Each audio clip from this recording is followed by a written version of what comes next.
여러분, 한국의 핵 추진 잠수함. 이거 정말 오래된 얘기죠. 거의 30년 넘게 국가적인 꿈이었는데 수많은 시도와 좌절이 있었잖아요. 그런데 말이죠, 마침내 그 마지막 퍼즐 조각에 딱 맞춰질 수도 있다는 아주 흥미로운 주장이 나왔습니다. 그 열쇠가 바로 프랑스에 있다고 합니다. 오늘 저희가 함께 살펴볼 내용이 바로 이겁니다. 이 보고서가 재밌는 게 그냥 프랑스 기술 사오자 이런 단순한 얘기가 아니에요.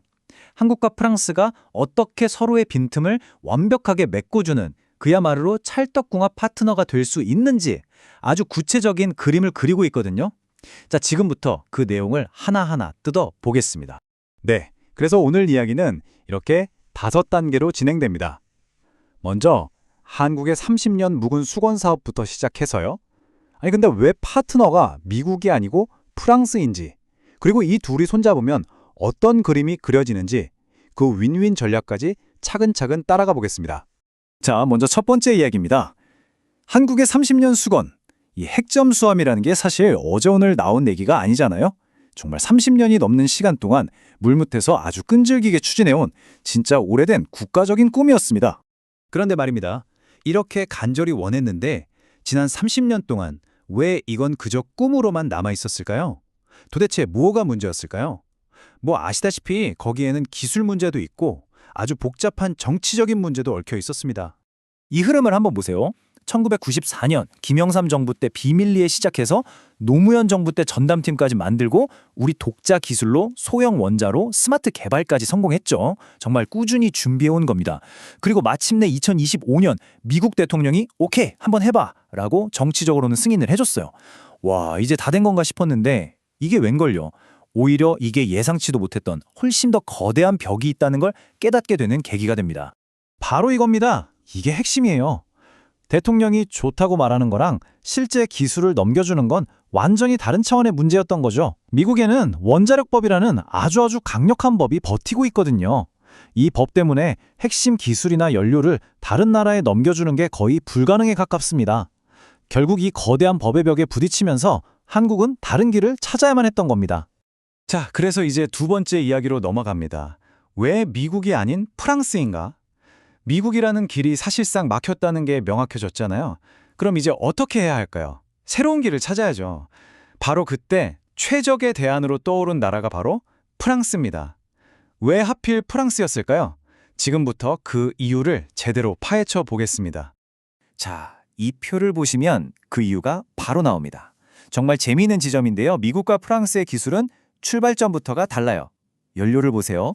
미국은 핵무기에 가까운 93% 이상 고농축 우라늄을 쓰는데 프랑스는 6% 미만의 저농축 우라늄을 씁니다. 이게 왜 중요하냐면요.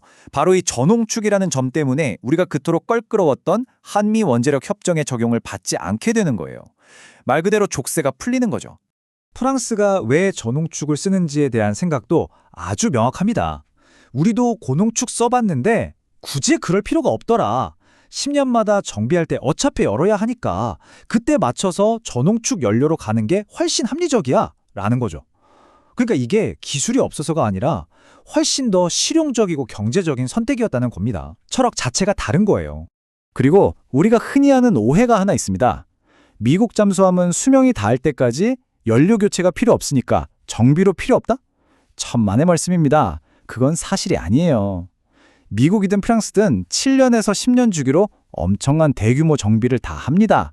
장비도 바꾸고 선체도 점검하고요. 유일한 차이는 프랑스는 그때 원자로 뚜껑 열고 연료도 갈아준다는 것뿐이죠. 어차피 정비는 둘 다 필수라는 겁니다. 자, 세 번째 이야기로 넘어가죠. 상호 보완적 파트너십. 이 협력은 그러니까 우리가 프랑스한테 제발 기술 좀 주세요 하고 비는 그런 관계가 절대 아니라는 겁니다. 오히려 한국이 가진 강력한 카드 위에 프랑스가 가진 마지막 퍼즐 조각을 딱 얹는 그런 그림에 가깝습니다. 생각해보세요. 우리한테 뭐가 있죠? 우선 수십 년간 개발해온 스마트 같은 독자적인 원자로 설계 능력이 있습니다. 이건 미국 기술이 아니에요. 그리고 두말하면 잔소리죠. 한화오션, HD현대중공업, 세계 최강의 조선 인프라가 있습니다. 이미 잠수함도 9척이나 만들어봤고요.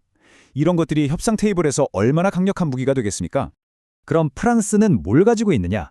바로 우리한테 없는 딱 세 가지 핵심 조각을 가지고 있습니다. 첫째, 원자로를 잠수함이라는 움직이는 3차원 공간에 완벽하게 통합하는 40년 넘는 실전 경험. 둘째, 전홍축 우라늄을 안정적으로 공급하고 나중에 폐연료까지 처리해주는 완벽한 시스템. 그리고 마지막으로 수십 년간 잠수함을 운용하면서 쌓아온 안전 노하우. 어때요? 정말 기가 막히게 서로의 부족한 점을 채워주지 않습니까? 자, 네 번째. 그럼 이 파트너십 어떻게 구체적으로 실현할 수 있을까요? 이게 그냥 잘해보자 수준의 뜬구름 잡는 얘기가 아닙니다. 이 보고서에는 MOU 체결부터 시작해서 완전한 기술 자립을 이루기까지 아주 촘촘한 5단계 로드맵이 제시되어 있습니다. 한번 보시죠. 1단계로 2026년에 MOU를 맺고 인력 교류부터 시작해서요. 2단계에선 핵연료 계약까지 마칩니다. 그리고 3단계, 이게 중요한데 한국 땅에 시험용 원자로를 먼저 지어서 기술을 검증하고 동시에 첫 번째 잠수함 건조에 들어갑니다. 그리고 4단계에서 2034년에 진수, 2036년에 실전 배치. 마지막 5단계는 6척에서 8척까지 전력화하고 완전한 기술 자립을 이루는 겁니다. 약 10년짜리 계획인데 여기서 제일 중요한 키워드는 기술 종속이 아니라 기술 자립이라는 점이에요. 자, 이제 마지막 5번째 이야기입니다. 윈윈 전략 동맹. 이 파트너십의 진짜 핵심은 바로 여기에 있습니다. 이게 절대 한국만 좋은 거래가 아니라는 거죠. 오히려 프랑스에게도 엄청난 이익을 가져다 주는 그야말로 윈윈 게임으로 설계되었다는 겁니다. 프랑스가 우리한테서 얻을 수 있는 게 뭘까요? 첫째, 프랑스는 잠수함 만드는 조선소가 딱 하나라 생산량이 한정돼 있는데 한국의 세계적인 조선 능력이 그 숨통을 틔워줄 수 있습니다. 둘째, 우리가 가진 혁신적인 SMR 기술 노하우를 공유할 수도 있고요. 더 크게 보면 호주 잠수함 계약 AUKUS로 뒤통수 맞았던 프랑스 입장에서 인도태평양 지역에 한국이라는 든든한 전략적 파트너를 얻게 되는 겁니다. 이건 프랑스에게도 거절하기 힘든 정말 매력적인 카드죠. 바로 이 숫자 1위가 모든 걸 말해줍니다. 2024년 기준 전 세계 선박 수주량 1위. 이게 바로 한국의 힘입니다.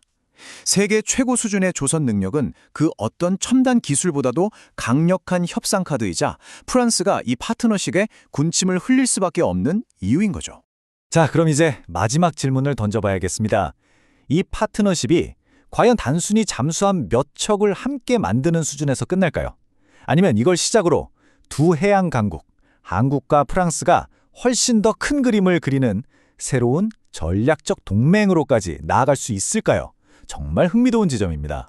오늘 함께 살펴본 내용은 세종연구소의 세종포커스 보고서를 기반으로 재구성했습니다. 끝까지 경청해 주셔서 대단히 감사합니다.